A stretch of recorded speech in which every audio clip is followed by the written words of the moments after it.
meus irmãos com saúde com a paz do Senhor Jesus. Aleluia. Eu louvo a Deus, pelo privilégio de poder estar aqui mais uma vez com o pastor Arthur, com toda essa igreja. Aleluia. Hoje me sinto bastante honrado. É um privilégio estar aqui com os irmãos, sempre, aleluia, para adorarmos o nome do Senhor. E para esta feita eu trouxe a Maria, prefeito Rafael, pai dela, e a Maria, ela de vez em quando ela nos acompanha, para ter louvor escrito ali, ela louva e prega. E dá testemunho também, ela tem uma cirurgia no coração, ela fez, e hoje ela fez uma cirurgia no coração, e tem esse fôlego aí para os meus irmãos. Nesta noite eu quero compartilhar com os irmãos o livro de Neemias. Glória a Deus. Louvado seja o nome do Senhor, que nos concede privilégios da honra de estar na sua casa para adorar e bendizermos ao nome do Gênesis Apocalipse. Deus sempre fala conosco, sempre tem uma palavra aos nossos corações. Louvado seja o nome do Senhor. Livro de Neemias, capítulo 3. Aleluia. Glória a Deus. Livro de Neemias, capítulo número 3. Versículo número 31. Aleluia. Capítulo 3, versículo número 31. Louvado seja o nome do Senhor. Neemias, capítulo 3, versículo 31. Vamos achar o texto. Bem, o texto vai dizer assim: depois dele reparou Malquias, filho de Urias, até a casa dos netineus, mercadores, de fronte da porta de Mificado, e até a câmara do campo. Depois dele reparou Malquias, filho de Urias, até a casa dos netineus, mercadores, de fronte da porta de Mificado, e até a câmara do campo. Amém? Amém. Pode tomar o teu assento. Aleluia. Adorando ao nome do Senhor. Haja visto que Ele é digno, de toda honra, de toda glória e de todo o louvor que já fora dado a Ele nesta noite. Uma vez que a nós interessa-nos falar acerca da porta da guarda. Porta da guarda. E é interessante que estas portas, elas estão envolvidas, mencionadas no livro de Neemias. E haja visto que Neemias é alguém que tem interesse na restauração de Jerusalém. Neemias é alguém que tem um coração em Jerusalém, voltado para Jerusalém, para o seu povo. É interessante que Neemias, ele nos traz muitas lições, muitos ensinamentos de alguém que estava na zona do conforto e que quis sair da zona do conforto para fazer alguma coisa em prol do seu povo, em prol do povo de Deus, em prol da sua cidade, Jerusalém, em prol de Judá. E é interessante que no livro de Crônicas, no livro de 1 Crônicas, ali o profeta Anã, ele disse a Asa que os olhos do Senhor passeiam pela terra, procurando o homem. Ele disse: os olhos do Senhor passeiam pela terra, procurando o homem, cujo coração seja voltado para Deus, para que Deus possa se mostrar forte para com ele e glorificar sobre a vida dele o seu nome. Neemias é um desses homens que os olhos do Senhor achou num tempo de crise para o povo de Judá, num tempo de crise para o povo de Jerusalém, para o povo do Senhor. E é interessante que quando ele pergunta a Anani qual era a condição do povo, e ele dizia: o povo está em miséria, os muros foram queimados, as portas foram todas queimadas. E o texto vai dizer que ele sai da sua zona de conforto, e por um período de 4 meses, Neemias, ele muda de posição. Ele que estava em pé se assentou, e ele diz: eu estive diante de Deus, chorando, jejuando, orando e lamentando, porque tem horas que a situação nos leva a isso, tem horas que a situação nos leva a chorar diante de Deus, tem horas, como disse Salomão, e ele não falou como rei, mas como um pregador. Ele disse: há um tempo determinado para todas as coisas. Existe um tempo de rir, mas também existe um tempo de chorar. Pode ter certeza que todos nós passemos pelo tempo das lágrimas. Todos passam pelo tempo das lágrimas. E é interessante Neemias dizer, mas Neemias estava chorando porque preocupado nos salmos, porque o salmista também vai dizer que o choro ele pode durar uma noite. E essa expressão da noite não quer dizer 12 horas, mas ele está falando: o choro pode durar um tempo, mas esse tempo ele vai passar. E Neemias esteve chorando por um tempo de 4 meses. Ele esteve lamentando por 4 meses diante de Deus. Neemias esteve orando a Deus e jejuando diante do Senhor. E por que Neemias estava fazendo isso? Será que a coisa estava difícil para ele?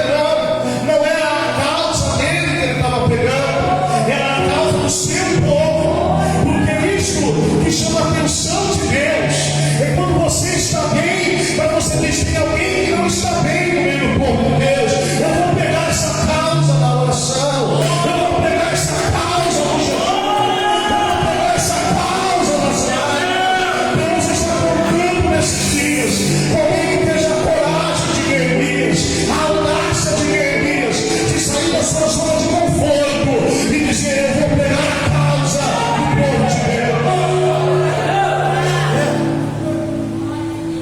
E aí Neemias, ele pega essa causa e ele leva para a oração diante de Deus.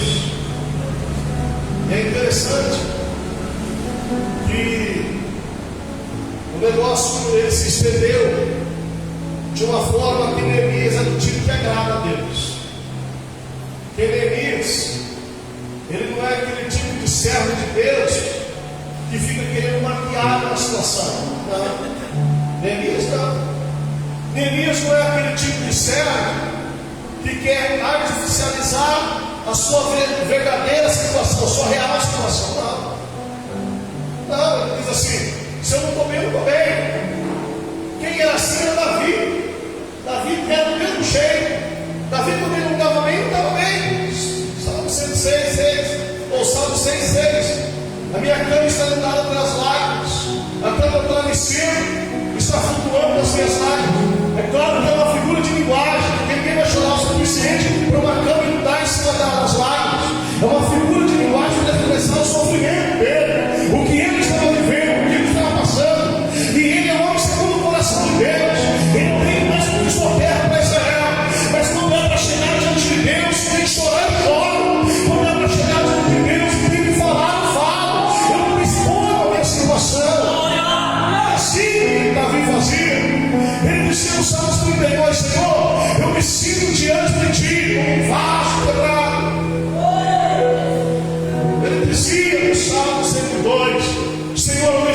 como um pelicano no deserto.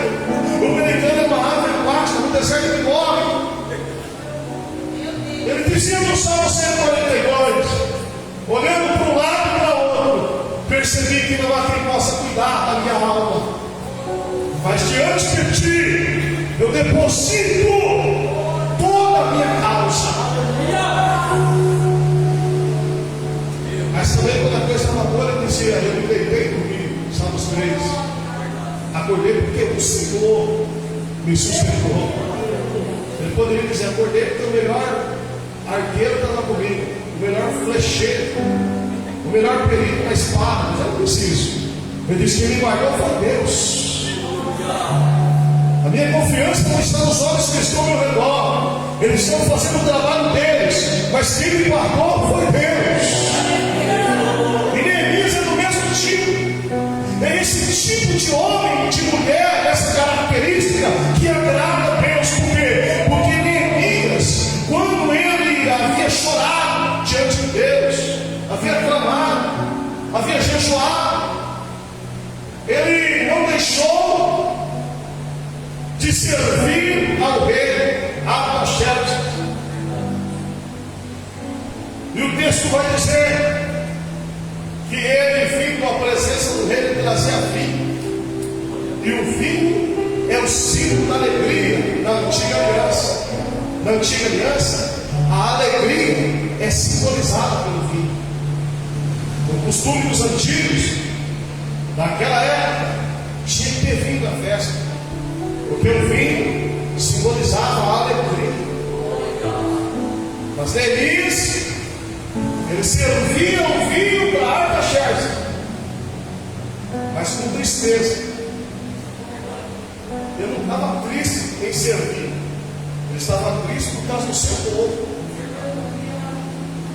Porque nós aprendemos ao longo dos tempos que a igreja, que o crente não pode estar abatido, que o crente não pode estar triste. Quem foi que falou isso para você? Que mais tem na Bíblia são pessoas abatidas. Salmos 42, porque eles estão abatidos a minha alma, o diabo do homem com o próprio homem. Porque tem mais que tem que conversar com a tua alma, tem mais que tem que conversar com você. Você tem que chegar nesse momento e dizer assim: você vai para o culto para adorar a Deus, você vai chorar, você chora, você vai gritar, você grita, conta tudo para Deus, a minha alma.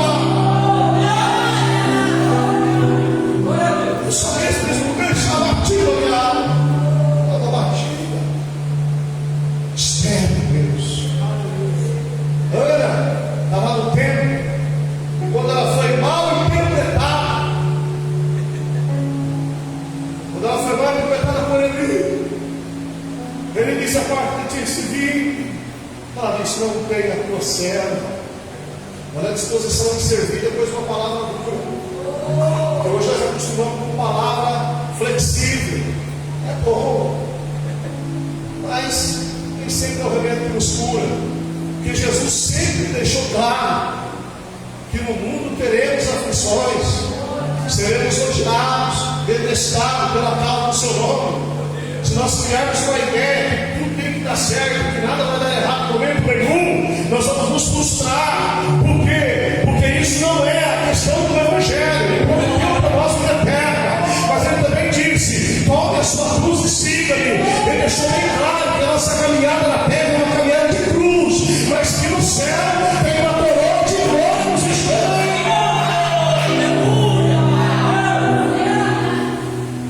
Então você observa que Neemias, ele é assim, ele trabalha assim, ele chega diante do rei e diz assim. Eu estava falando de Ana, né? Que Ana estava batida, ela não estava com disposição de servir, mas ela diz: a tua serva está aflita, abatida, com espírito, angustiada. Que o crente pode chegar diante da igreja angustiado, ele pode chegar abatido, ele pode chegar triste, ele não pode deixar tudo isso e pedir de pressão tudo para Deus. Pastor, eu posso chegar triste? Posso. O que eu não posso deixar a tristeza roubar o tudo que eu vim prestar para Deus.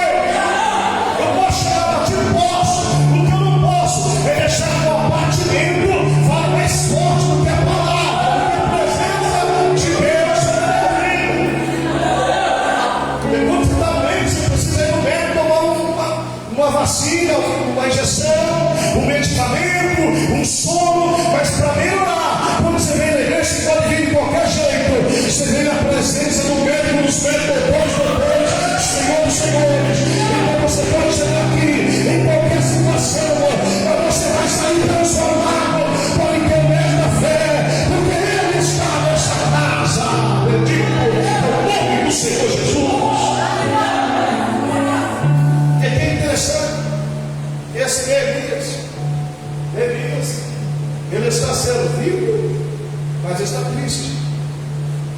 A sua tristeza não impede ele servir. A sua tristeza, ele está triste, mas ele está levando alegria. Está levando vinho. Ele está levando alegria, estando triste. Aí o rei dá. Por isso que é como vocês fizeram. O rei dá. Por que o teu semblante está triste no teu semblante? Por que estás triste no teu semblante? Por que o teu semblante esquerdo? O rei indagou ele.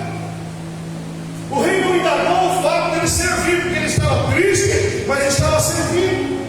Ele estava triste, mas estava fazendo o papel que tinha que fazer. Ele estava triste, mas ele estava levando alegria. Em outras palavras, você pode estar triste, mas não deixa de servir. Aí a tristeza dele estava deixando o rei. O rei disse: você falando está diferente. O rei você está triste. Aí ele vai falar: como eu poderia estar alegre, sabendo que o meu povo está em miséria, em ruínas? E até então, quem ele é? O copeiro mora. Ele é o copeiro que serve o rei, que prova a bebida e a comida do rei. Aí o rei, que viu que ele era um bom servo, que viu nele sinceridade, porque é assim que o rei dos reis trabalha. Quando ele percebe que mesmo estando triste, você está o servindo, ele vai trabalhar e dizer assim: o que é que você quer? O que é que você quer?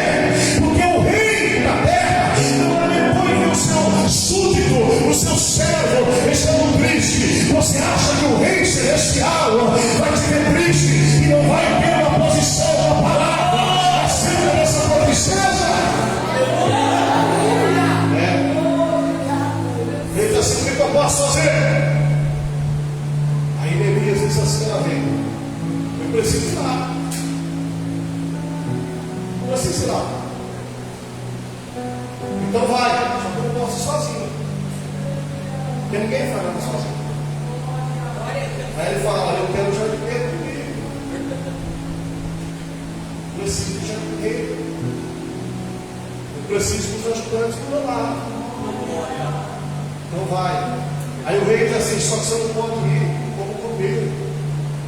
Porque o trabalho que você vai fazer é um trabalho de responsabilidade.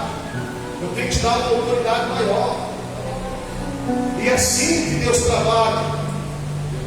Porque tem horas que Deus nos humilha exaltando, mas tem hora que Deus nos exalta humilhando. Ele está triste, está servindo. O que Deus faz? Deus exalta ele. No momento que ele está triste, ele recebe uma carta de governador. De copeiro, ele vai para governador. E agora, na condição de governador, ele tem alguém para ajudar ele, para ir com ele. Mas só que ele é copeiro. Como é que ele vai construir um muro? Aí que está o Chico da Cristã. Que Deus não chama os capacitados, mas como aquele que ele chama, ele capacita. Como é que o copeiro vai sentar tijolo? Como é que o copeiro, o garçom, vai agora virar pedreiro? O garçom vai sentar tijolo de que jeito? É que quando Deus, ele chega o momento dele trabalhar na tua vida, aquilo que você não sabe, ele te ensina. Aquilo que você não tem capacidade, ele te capacita.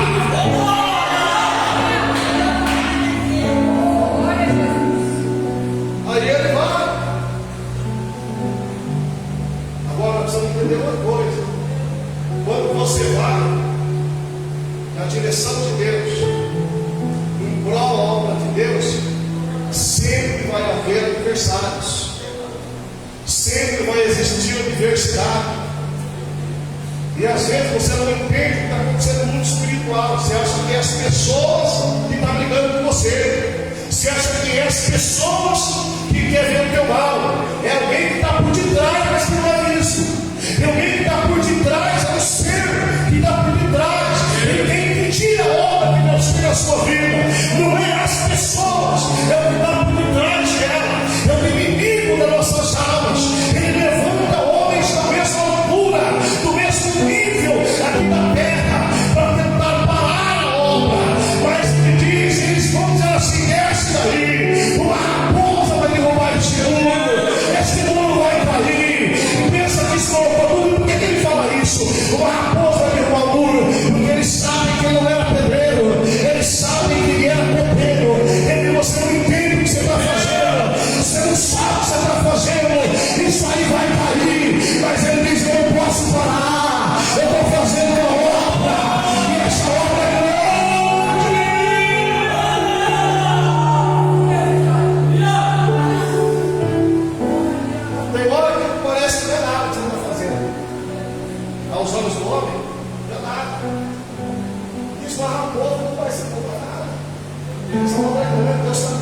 negócio aqui.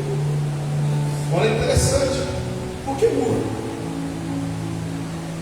Porque o portão, as cidades eram cercadas naquela época, cercadas por muro, com portões. Você imagina a Babilônia, que pouco antes desse ocorrido havia invadido Jerusalém em 3 saqueamentos. No primeiro saqueamento eles levaram Joaquim, no segundo levaram Joaquim, que era o filho, e no terceiro eles levaram Zedequias e vazaram os olhos dele.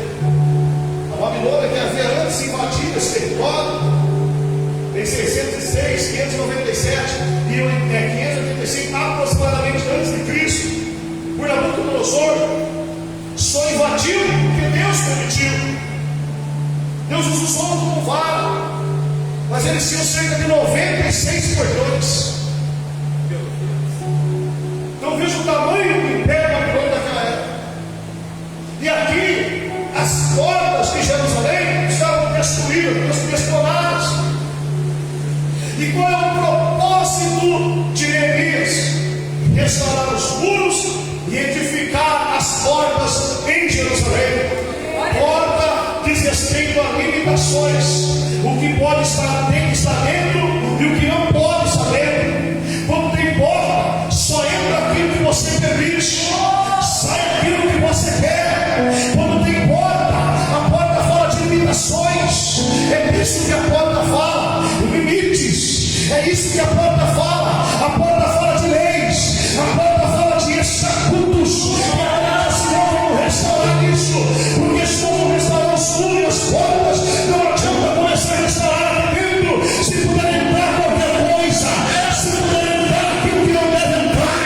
Então hoje nós começamos a trabalhar dentro de Judá. Vamos restaurar os muros, vamos restaurar as portas, para que nós possamos proteger o nosso povo, proteger aquilo que é nosso. Veja que a família é uma instituição divina, é a primeira instituição de Deus. Proteja a sua casa, proteja a sua família, permite o que pode entrar, o que tem que sair. É você que manda lá, e a palavra te orienta.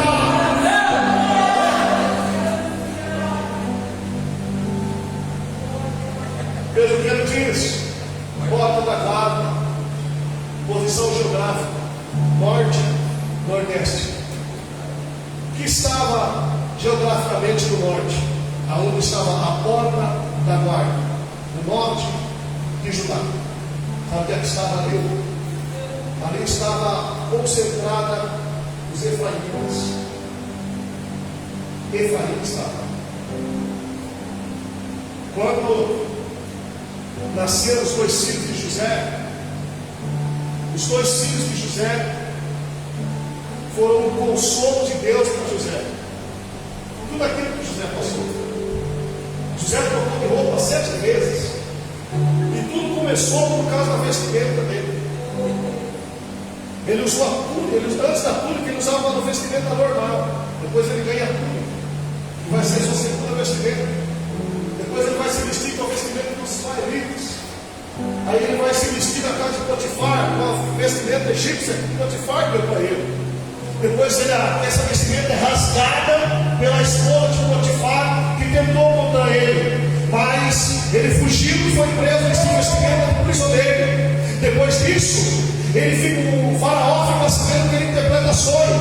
Aí ele troca a vestimenta de prisioneiro por um vestimenta de homem livre. E quando ele interpreta o sonho de faraó, ele vai vestir a 7ª vestimenta dele. Aquele filho que era o que Deus mostrou no sonho para ele. E é interessante que antes de tudo isso acontecer, nós vamos entender que José viveu períodos amargos, períodos entristecedores.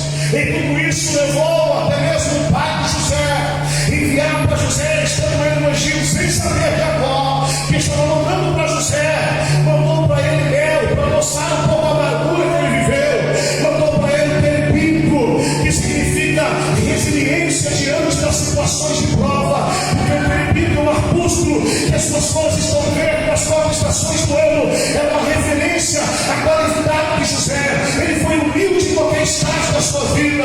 Ele manda para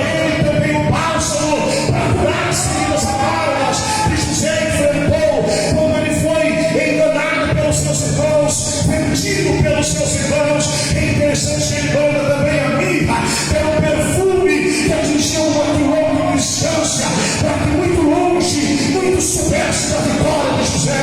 Mas uma coisa é interessante: José passou por muitos processos, e aí o primeiro filho que ele tem é Manassés, e quando nasce ele diz: esse menino vai se chamar Manassés, que significa Deus me fez esquecer. O nome Manassés é isso, Deus vai te dar Manassés, para que você esqueça algumas coisas, porque tem pessoas que ficam presas ao passado, mas o Manassés de Deus está vindo sobre a sua vida. Ele diz: esse menino vai se chamar Manassés, que quer dizer Deus me fez esquecer. E aí nasce, ele tem um outro filho, e o nome do outro filho diz Efraim, quer dizer frutífero.